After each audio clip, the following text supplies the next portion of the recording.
روزہ رکھنے والوں کو بھی دیکھا ہے، حج کرنے والوں کو بھی دیکھا ہے، مگر سینے کے اندر عشق مصطفیٰ نہ ہو تو نماز منہ پہ مار دیے جاتے ہیں، روزے منہ پہ مار دیے جاتے ہیں، بندگی منہ پہ مار دی جاتی ہے۔ ارے یہ نہ دے کہ نمازی ہے یا نہیں ہے، دیکھنا ہے تو دے غلام شاہنازی ہے یا نہیں ہے۔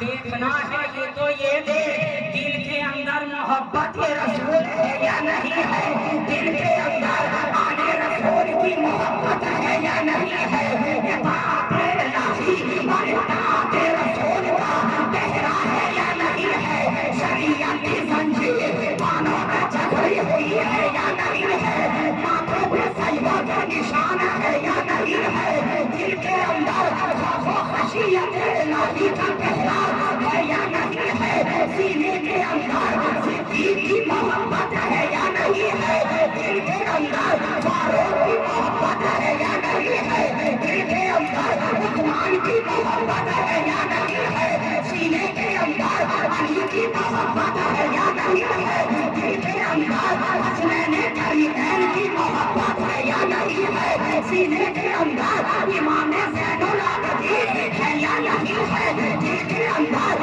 امام کافر نظر آ رہے ہیں یا نہیں ہے، دل کے اندر موسیٰ رضا کا گھر بنا ہوا ہے یا نہیں ہے، سینے کے اندر امام بقی ہے یا نہیں ہے، دل کے اندر امام نبی ہے یا نہیں ہے، سینے کے اندر حسن عسکری ہے یا نہیں ہے، دل کے اندر وحی الدین ہے یا نہیں ہے، دل کے اندر معین الدین ہے یا نہیں ہے، سینے کے اندر وقف الدین ہے یا نہیں ہے، دل کے اندر مخدوم الدین ہے یا نہیں ہے، سینے کے اندر شفاعت الملت والدین ہے یا نہیں ہے، سینے کے اندر طریقت کی محبت ہے یا نہیں ہے، سینے کے اندر شریعت کی محبت ہے یا نہیں ہے، سینے کے اندر حقیقت کو جاننے والا ہے یا نہیں ہے، دل کے اندر معرفت کا پتہ ہے یا نہیں ہے، سینے کے اندر قرآن سے محبت ہے یا نہیں ہے، سینے کے اندر اہل بیت کی غلامی ہے یا نہیں ہے،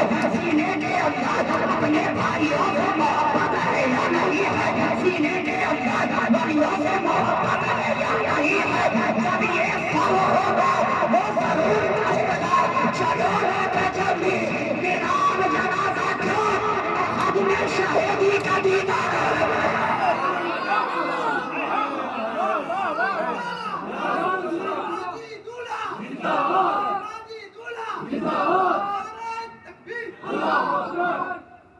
چلو لے کے چلی میرا اب جنازہ کیوں لحد میں شہیدی کا دیدار ہوگا،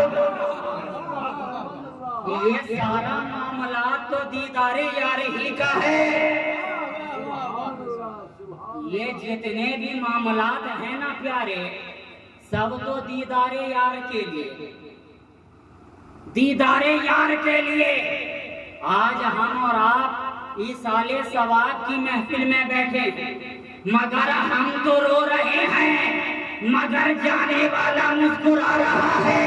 ارے او نادان جس دیدار کے لیے میں نے زندگی گزار دی وہ دیدار اب مجھے میسر آنے والا ہے، اس لیے اے جانے والوں مجھے رو کر ودا نہ کرو بلکہ مسکرا کر ودا کرو، مسکرا کر ودا کرو، اس لیے کہ زمین میلی نہیں ہوتی، زمن میلا نہیں ہوتا، محمد کے ہوٹلوں کا کفن میلا نہیں ہوتا۔ سارا معاملہ دیدار مصطفیٰ کے لیے ہے نا، سب دیدار مصطفیٰ کے لیے۔ اب یہاں میں اتنے لوگ موجود ہیں، یہاں میں کوئی شخص ایسا نہ ہوگا جو دیدار مصطفیٰ نہ چاہتا، کوئی ایسا ہے یہاں پر یہاں سے وہاں تک، اور یہاں کیا پوری کائنات میں؟ ارے جب ان کا دیدار فرشتوں کی انجمن چاہے، جب ان کا دیدار جنت کی بہاریں چاہے، جب ان کا دیدار انبیاء و مرسلین کی جماعت چاہے، تو